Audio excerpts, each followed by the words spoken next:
We've got a nice fight coming up between Piera Rodriguez and Ariane Carnelossi. Piera Rodriguez was expected to reject to fight overweight Cynthia Calvillo.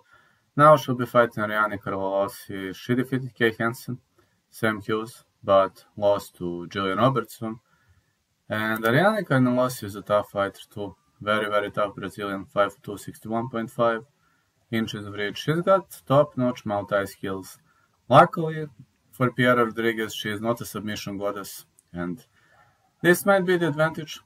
This chick defeated Estela Nunez and Nao Young, and she's got good ground game overall, good strikes, good control.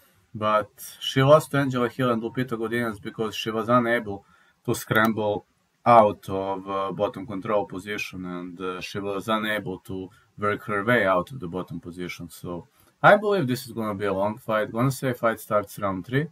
If I must pick a side, could go either way. Maybe I would slightly favor Carnelossi.